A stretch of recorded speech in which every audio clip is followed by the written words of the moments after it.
Welcome to Widnes Rugby Chat, episode 5 for 2025 with myself, James Gordon and Mike Parsons, as ever. And we come to you off the back of Widnes's 10-8 win over Sheffield, which made it 2 out of 2 in the championship and 4 out of 4, in fact, for Widnes this season. And Mike, to be fair, a game that I think I said I was on BBC Merseyside on Monday.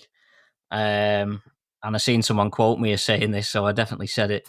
It was a performance perhaps typical of Alan Coleman's Widnes in terms of that they very much stayed in the game. I thought Sheffield had the better chances. They had a lot of chances, but Widnes stuck in there and ultimately got the points that mattered. Obviously, it went to that goal kick right at the end to maybe get Sheffield a draw, but given Widnes's record against Sheffield in recent years, I think it was 1 win in 6 before Sunday. Another really positive outcome and another really positive result for Widnes.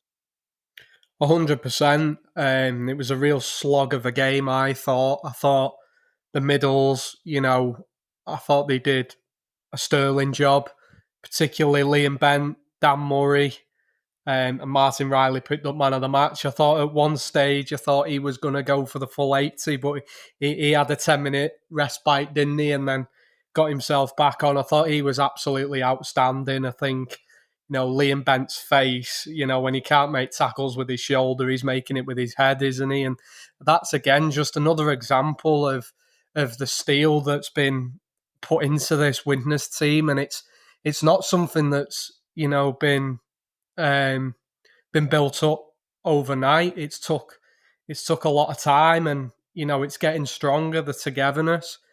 I thought another player who had an outstanding game was Deck Patton.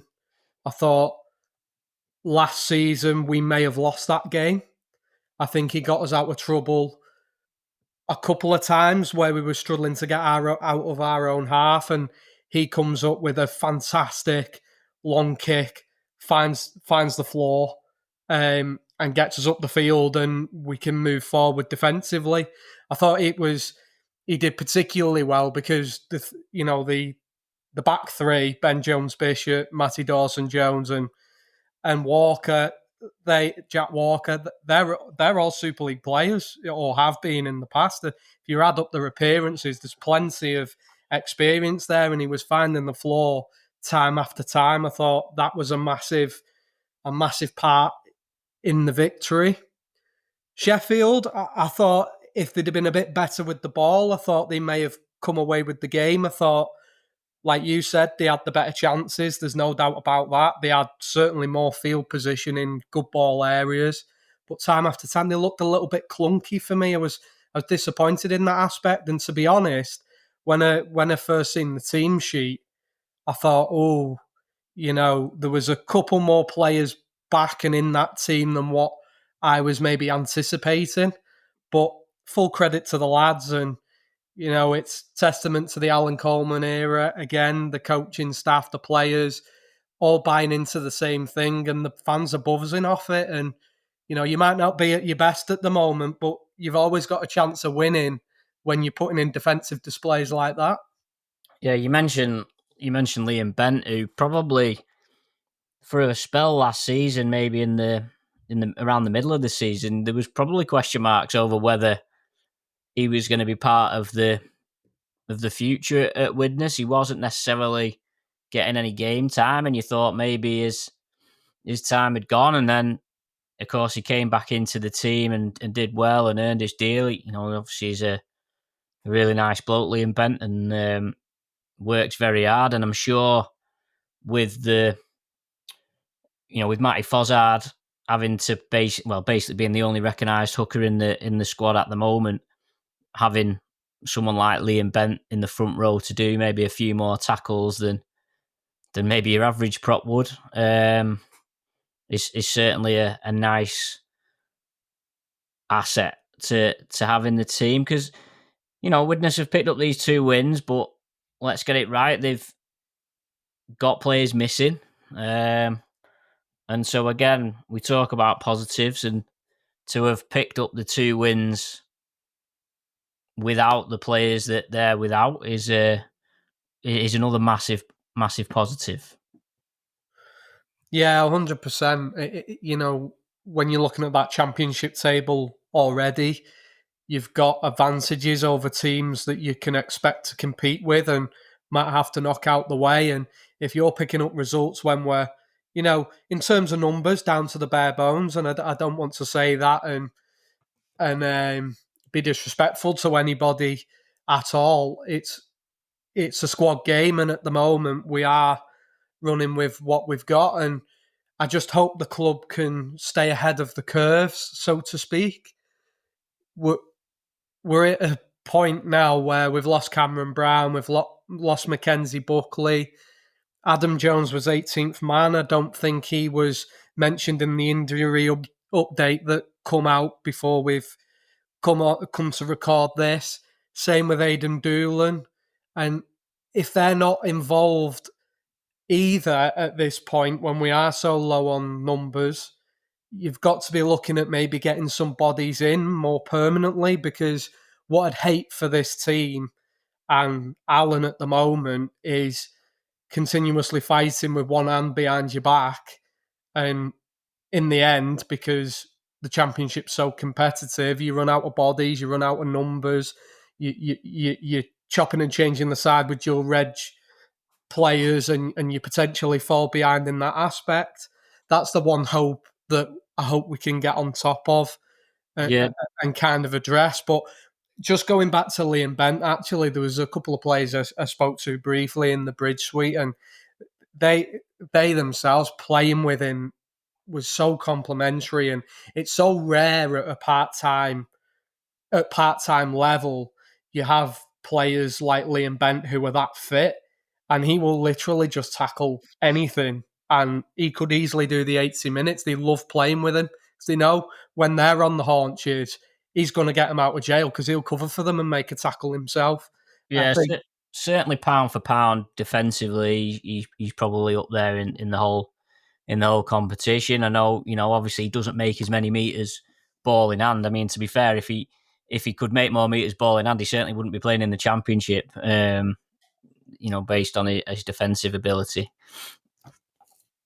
I've just the last point as well. I think we all do this, don't we? Because as supporters of the club, everybody likes the flashy players, that creating tries, the powerful runs, and we seem to be in this world where every year everybody predicts the 1 to 17 who's going to be in the team, who they want to be in the team, and guaranteed every year Liam Bent is mostly kind of put aside by people, but he always pushes himself to be a regular in that 17. Yeah, the update that you touched upon there, Mike, we'll just break that down. Obviously, Jordan Johnston and Lewis Hall are long-term absentees, so they're going to be sidelined for a while. Brett Bailey fractured his foot in pre-season. He's still a good few weeks away from a return. Liam Kirk's unavailable this weekend. He's waiting for clearance to return to play following a concussion. I think he's had a few, hasn't he? So he probably has to wait a bit longer to get the approval than maybe if it had happened to someone the first time. The good news is Ryan Ince and Max Roberts are both back and available for this weekend against Hunslet. And then the other two are Jack Owens and Joe Edge, who won't be fit for this week, but it says maybe expected to return within the next 2 weeks. I guess probably both of those players would certainly have their eye on being back for the Warrington game. And I guess centre is an issue, I would say. Rodri Lloyd obviously covers there, but it's not his preferred position. I don't know what the situation was with Zach Bardsley-Rowe. Obviously, he's gone to London Broncos on loan, but you have to say that given how frequently he featured for Widnes last season, you're perhaps surprised that Widnes didn't get first dibs on him this year. But then I suppose that's the problem you have, because perhaps when he became available, Joe Edge, Matt Fleming and Max Roberts were all fit. And so maybe Alan Coleman thought, we don't need somebody else. There was murmurings that Roderick Ty was going to play for Widnes last weekend from Warrington. Widnes only named a 20-man squad. I don't know whether that had anything to do with it. Certainly, Warrington mentioned that he would be playing for Widnes. I don't know whether there was some paperwork or some red tape that prevented it from happening, or indeed whether he's gone to Vegas even. But certainly the centre position, if Joe Edge is going to be out injured, is probably an issue for Widnes at the moment, and perhaps explains why they may be finding it more difficult to score points. Yeah, I mean, Rodri Lloyd, in the sense that you can always rely on him, can't you? But it does take a little bit of your attack away. And especially of how well Joe Edge and Reece Williams was going as a partnership on the left-hand side, it's certainly a massive miss. And when you lose the versatility of Max Roberts. Yeah, you're scratching around. The Roderick Ty one was bizarre because I had a peek on the RFL website and he was briefly listed in the squad for Widnes as well. So it even got that far. So I'm not too sure what's happened there. But here we are again, 2 games into the season. We're speaking about the centre position. Last year we spoke about the centre position. We had 2 or 3 different players coming in on loan to pick up the pieces in that position. And here we are again. I would personally like to see against Hunslet Adam Jones get a run out if he's a part of things and he's fit and available. I think it's the perfect opportunity. I can understand leaving him out of the Toulouse game and the Sheffield game if it's a case of wanting to ease him in and, the type of game maybe not being the right fit for him. But sooner or later, if you're signing these players as part of the squad, they've got to be actively a part of it and they've got to play. And I feel the Hunslet game on Sunday, if he is fit, he should be playing, and let's see what we've got. Let's see his potential, what he can do. Because I thought he went relatively well against Warrington in the pre-season friendly. So for me, if he doesn't play a part at Hunslet and he's fit, there'll be a bit of alarm bells going there for me, and Aidan Doolan as well. But one player who I noticed made a move during the week who I thought we might have had a sniff around, given he'd been here before and he lives quite local, is Lewis Roberts. He's ended up at Midlands Hurricanes now, can play centre wing, still only 22. I thought that potentially might have been a goer for us, and it could have been almost a perfect perfect fit, but it wasn't to be. Yeah, Midlands have thrown a little bit of money around. I mean, to be fair, I was amazed that Roberts got the gig at Leeds. To be perfectly honest, to be fair. But yeah, I think the reality of this situation is that the player feels that thin that if someone becomes available, you automatically think of them. Yeah, I think it was interesting. I read a few comments about Cameron Brown. Obviously, he's gone to Whitehaven now. And I read a few comments from people saying, oh, why didn't he get a run against Rochdale and North Wales Crusaders?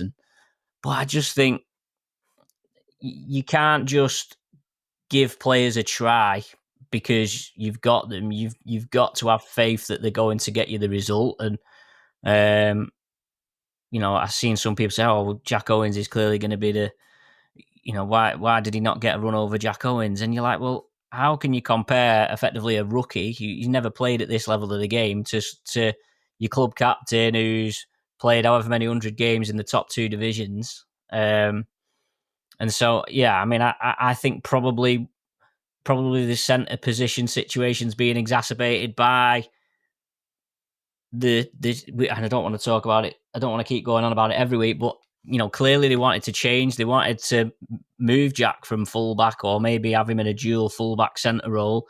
And the changing situation with that has obviously left them maybe a little bit short. But I guess while Widnes keep winning, it probably won't be as a big of an issue as maybe we might make it out to be. So a few injuries, but obviously good to get an update from the club. Tickets have gone on sale for that Warrington Cup game, and we touched upon it last week. The ticket price is quite high, although I did hear a murmuring over the weekend that it's been partly caused by the council's charge to open the West Stand? Yeah, the West Stand. I heard some figures thrown about, and they seem pretty eye-watering to me. And it's just a shame, really, that Widnes as a town's got that stadium. Realistically, there's only ever going to be the rugby club who are going to get fans into it. I know, Widnes play Runcorn in the football, although the way Widnes are going in the football this season, that might not happen next season because Widnes are going to go up, I think. And you're a bit like, if they can't do something to support the town for a big game like that, and are almost pricing out the Vikings, then it surely raises questions over the purpose of the stadium and what it is. Yeah, I do agree.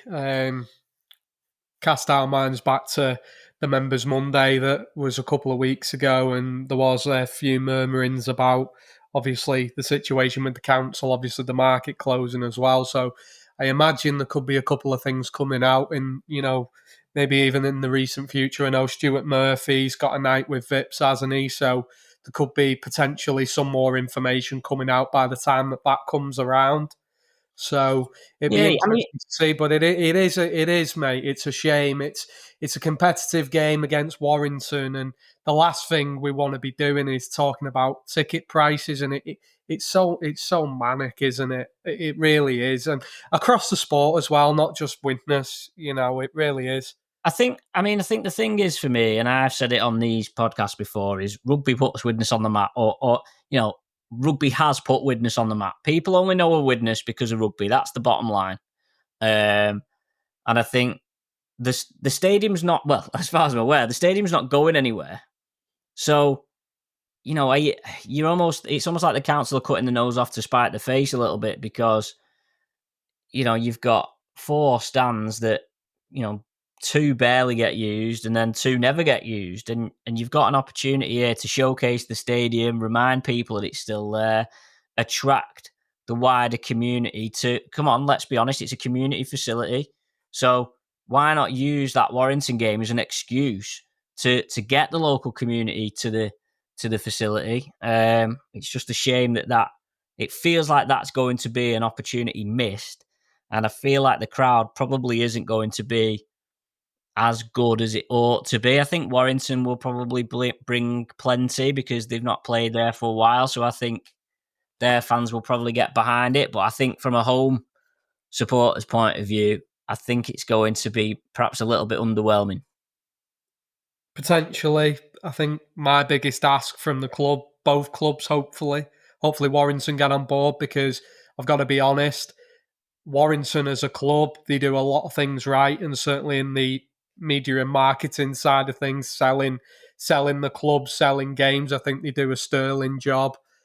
I hope we can do our bit as well. I just hope the game's properly marketed and advertised and really pushed to the public, because you have, despite even ticket sales, you do have an opportunity to get people back who haven't been for a long time, just to get that buzz and that almost Super League atmosphere, despite whatever the result may be. That's my biggest ask. But I do agree with you. I just hope the crowd isn't a letdown, but it could quite possibly. I'm not sure. I'm not sure which way it could go. It's going to go, sorry. But yeah, it's crossed my mind as well, mate. I've got to be honest. On the subject of attendances, the attendance wasn't announced on Sunday, but it was recorded as 2,203, which is pretty low for me, or disappointing. But then at the same time, we're maybe comparing it. We're almost in a false economy with attendances, aren't we? Because if you recall, the club effectively said at the post IMG meeting that, well, not that they were not quite lying about attendances, but the attendances that they've been announcing have basically been not the attendances that they're going to be judged on, because they were effectively announcing attendances including maybe season ticket holders that they weren't there, maybe free tickets that they'd given out. Whereas under IMG, they've got to record the number of actual people in the ground. Now, even that 2,200 figure, I'm not 100% sure whether that is the actual figure or whether that is the whether that's the figure with everyone included or whether that's just the actual people who click through the turnstile. But I think when we were talking maybe 2 years ago, we were talking about pushing 3,000. You're now sort of looking over your shoulder at struggling at maybe keeping it above 2,000, which would be a concern, you'd have to say. I'm just looking through when Widnes played Sheffield in August, it was just under 2,500. What are your thoughts on that, Mike? Yeah, it's crossed my mind. Attendances, noticing it drop. The weather could have played a little bit of a part in it, but comparing August to the weather on Sunday, but I think that's been a bit optimistic. I got to be honest, one thing we probably haven't spoke about, or certainly I haven't, and I do feel sorry for the players, and I feel sorry for Alan, because I think the product on the pitch at the moment, I don't think they can be doing much more. I really don't. But it does seem to be at the moment we are stuck at that 2,000, 2,300 marker, and it's how do we kick on?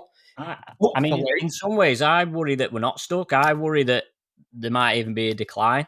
Well, yeah, that's what I mean. I mean, stuck is in a ceiling, and that is the concern. You're absolutely right. And, there's a lot of people have said, fell out of love with the club because of the Chris Hamilton era and X, Y, and Z. But it's like, well, John Keir was another one, don't like the playing style. Well, he got sacked, and Alan's come in and he can't do any more with the team and engaging with the fans. And yeah, I would like to know what it is, or is it just a case of, which is probably the biggest concern if this is the truth, is once you get out of a routine and you start doing other things with your weekend, it's extremely difficult to get people back without spending, money that we don't simply have at the moment. I think there's a few reasons that we've probably touched upon before, and I think people probably dismiss them as small things, but actually a lot of little things do add up, and I think that's a wider rugby league thing. One thing I did notice, I did the game in the press box on Sunday, and I noticed early on in the game, obviously they've got the two black netting on the north stand to basically condense you all into the middle 3 or 4 blocks or whatever it is.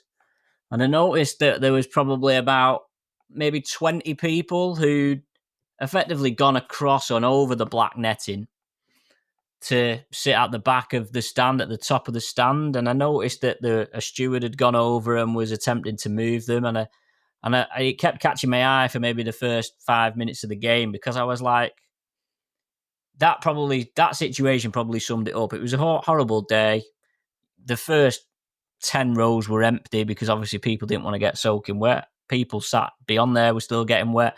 These people were sitting at the back of the stand, not causing any harm whatsoever, not causing any bother whatsoever. And you've got a steward basically creating an issue for no reason. Like, the reason why it's cordoned off is because they want to keep the concourse shut and the stairways shut. But having 20 people sit the other side of a black netting isn't making any difference to security or safety or stewarding numbers, when you can blatantly see that there's more than enough space for them to accommodate. And I think that, again, probably sums up the council's approach. I thought during COVID their approach was diabolical at times.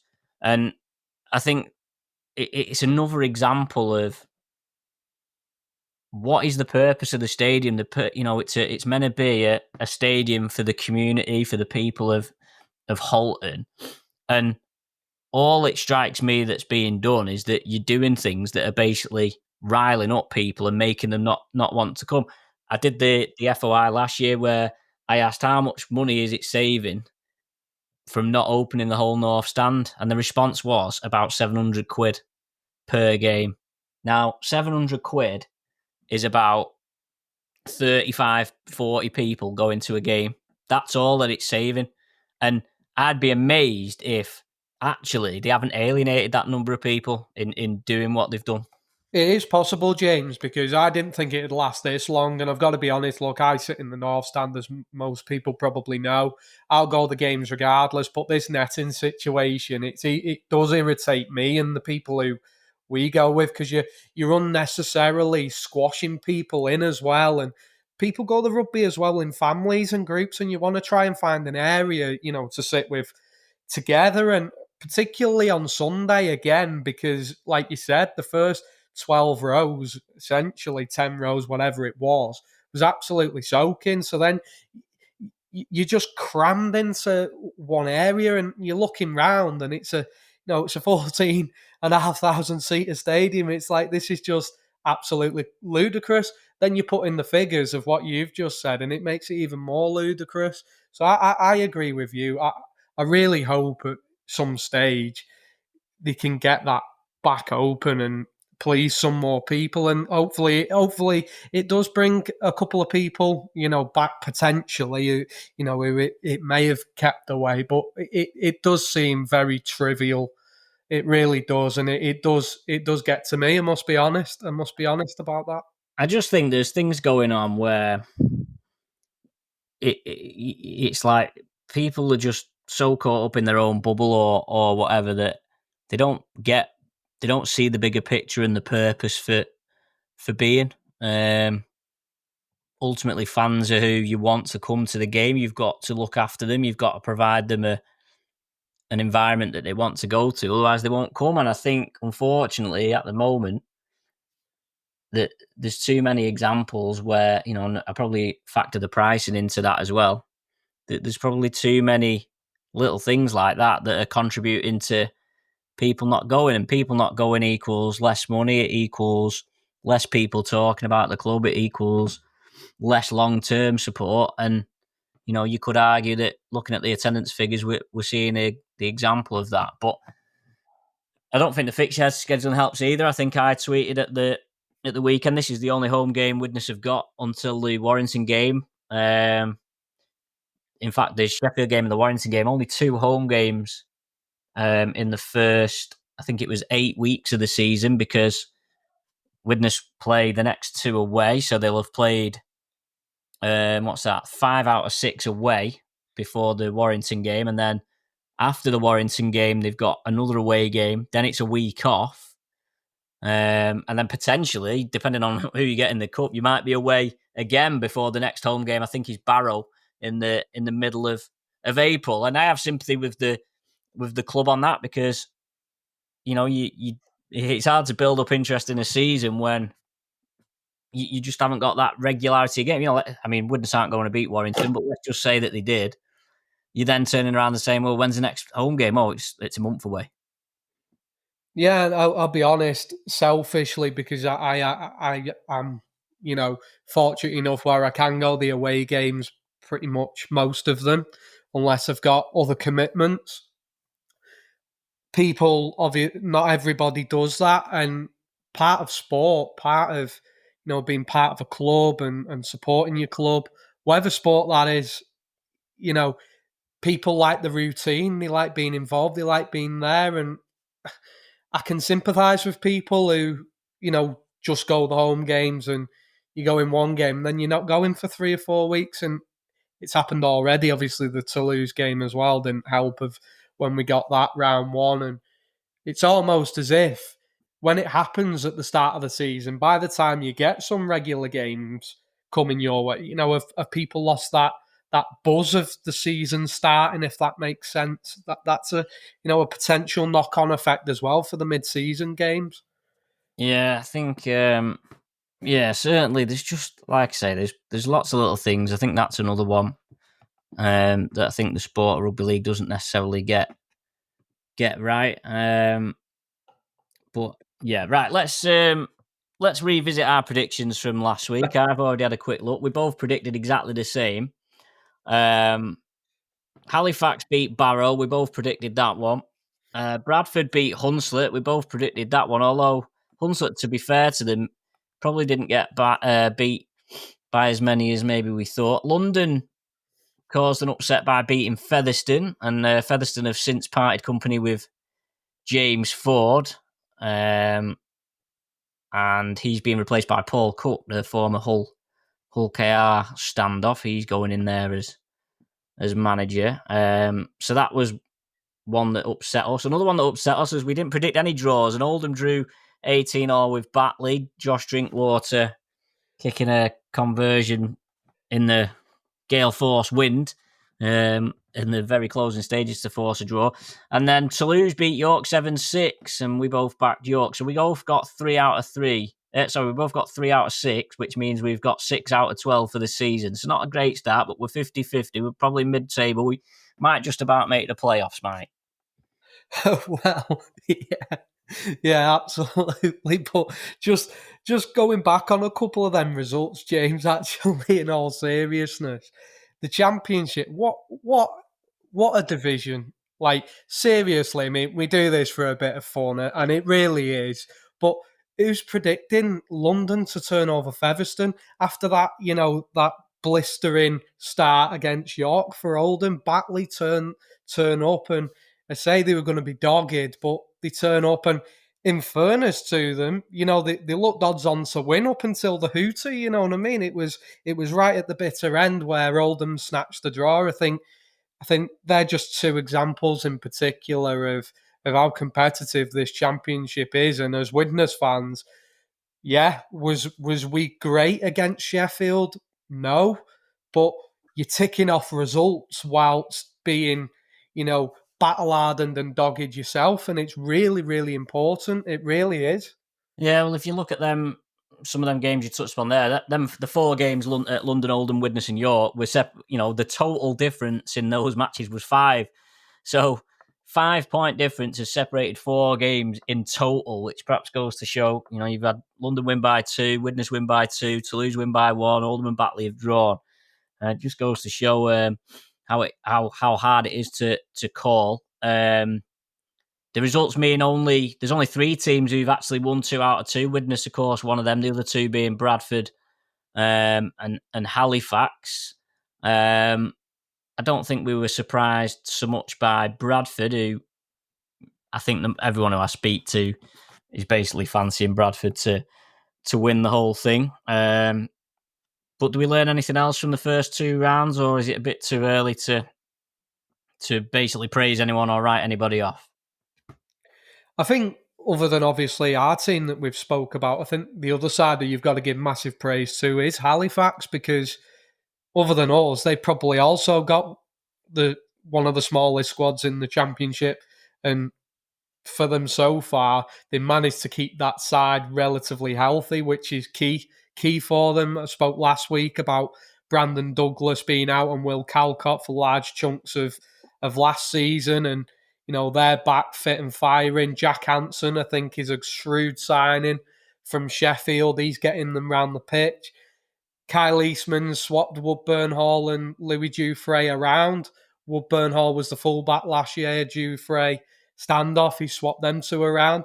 And they're getting the luxury and the rub of the green of the loan market as well, because they've got Conrad Hurrell, who I think's hanging around for another week again for them. So I think that just shows, if you can get a good loan dual reg system with a club and keep, your 1-17 fit, because of how close and competitive the division is, you'll go a long way. It's just doing that. And, our issue and Halifax's issue will be, can we do that for the entirety of the season? I'm not sure.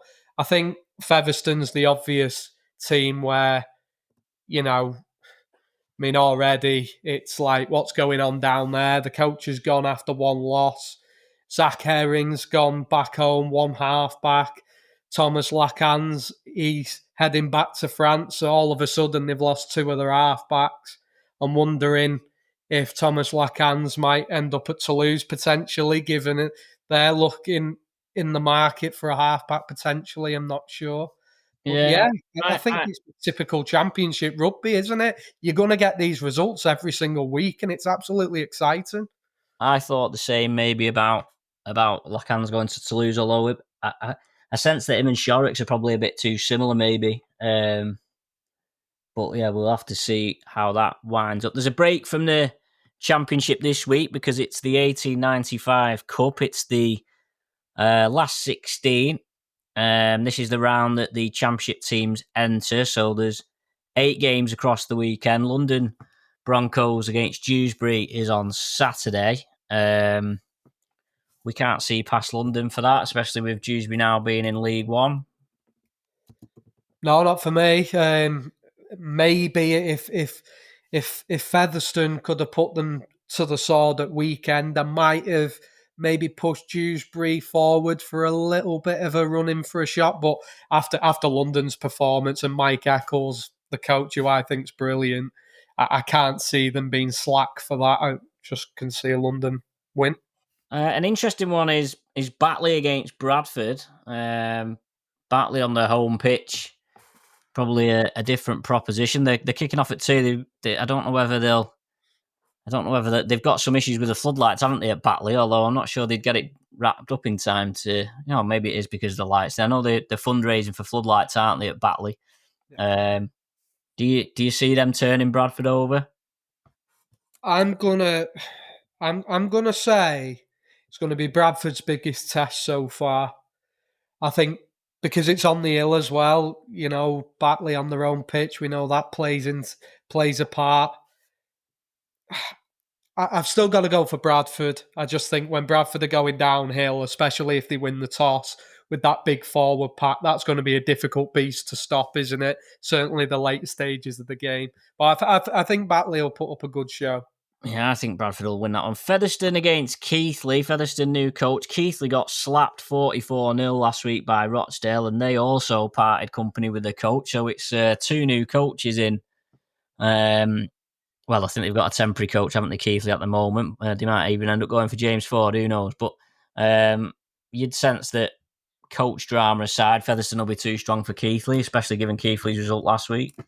Yeah, I predict an extremely convincing win for Featherstone, I think, certainly on their own turf. I think that'll have ruffled a few feathers within the club, that result in the capital at weekend. So I can see a clinical performance coming for Sheffield, for Featherstone, sorry. I think this has got potential for an upset. I don't agree at all with Goole being able to be called Goole Vikings, but that's a debate for another day. But they're playing Barrow at home now. Barrow, of course, a season championship team now, but Goole have built a decent-ish squad, and on their home patch, of course, Barrow will have to travel over there. They might fancy causing an upset. Barrow have just signed T. Ritson back on a 2-week loan from St. Helens, so if they give him some ball, maybe he'll do some damage. Of course, the season him and Maludi were on the outside edge for Barrow. They reached the playoffs, did really well. I'm going to go Barrow myself, but what do you think, Mike? Yeah, I think Barrow. I think Barrow will have too much quality, too much championship quality. I think, Goole, I think, they'll go well for 20 minutes, half an hour.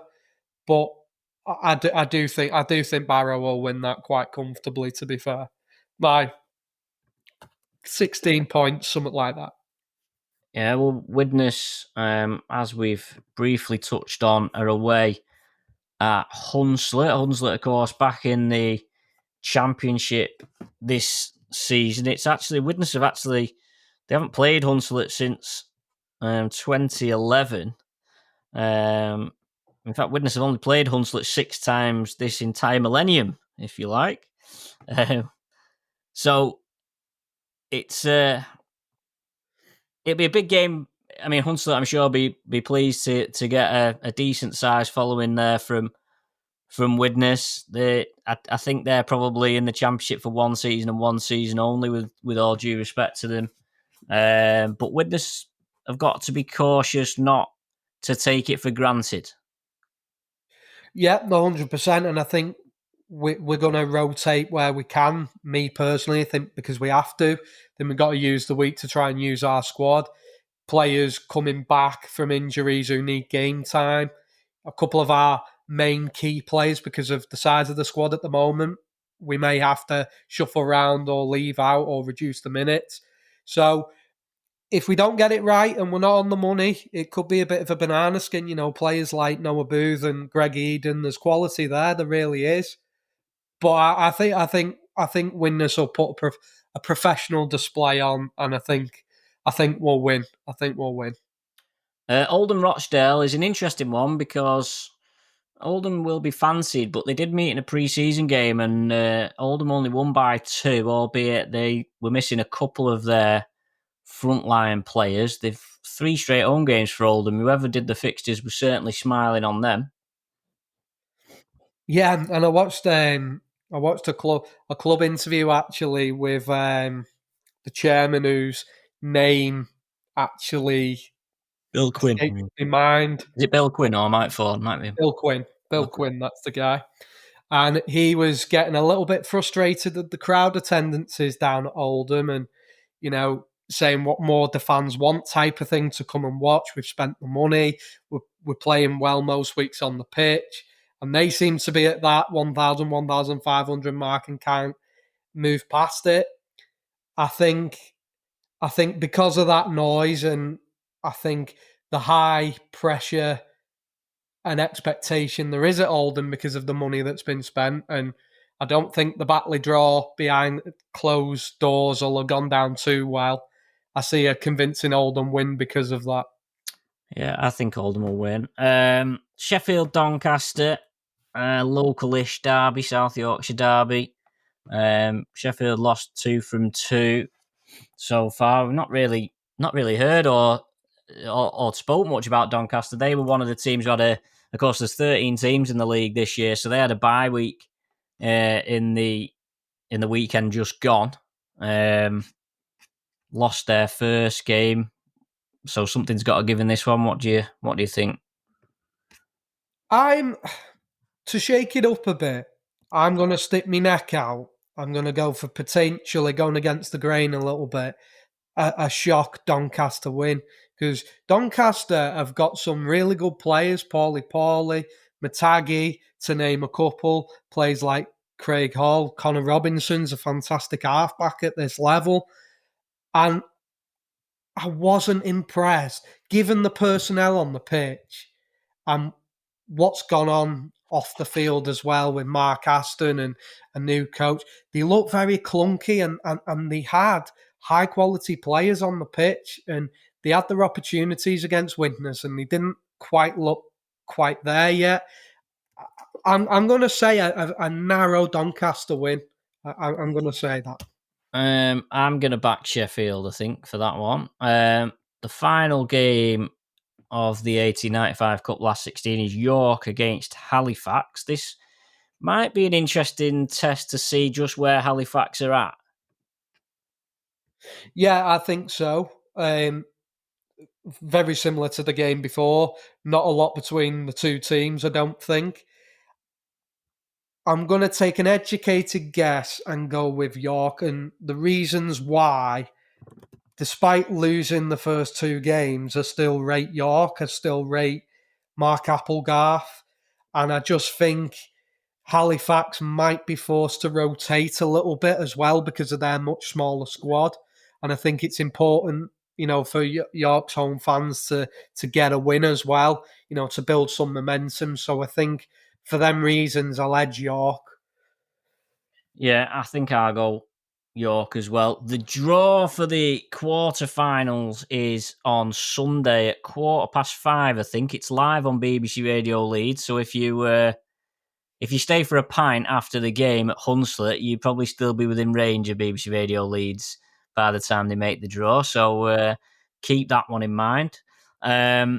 It's Las Vegas this weekend, so that gives you something to watch late on Saturday night. Don't stay up too late because you don't want to miss the trip to Hunslet for Widnes on Sunday.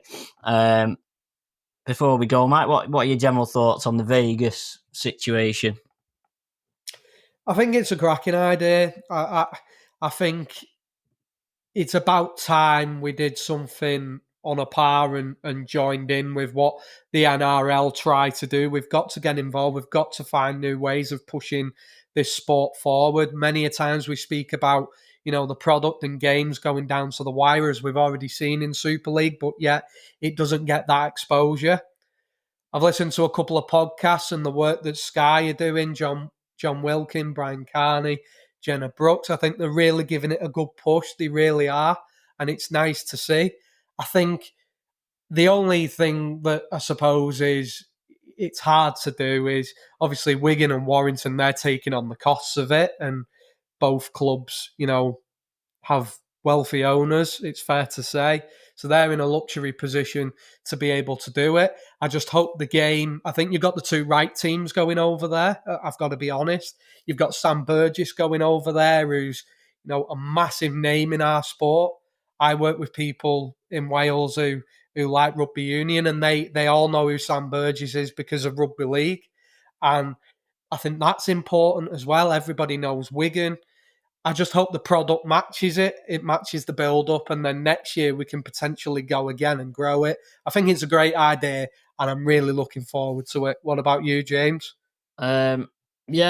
I'm probably a bit more cynical or miserable about the prospects of cracking North America, but is that because you're not going over? Is it? Yeah, well, maybe, maybe. But fair play for them having a crack at it. I think from a Widnes point of view, it'd be nice to play at Cas Vegas, let alone Las Vegas. So just goes to show the levels of things that we're dealing with at this moment in time. But thanks as always for your company, Mike, and thanks everybody for listening to the podcast this week. Please do hit us up on the Widnes Rugby League fans Facebook page or on Twitter.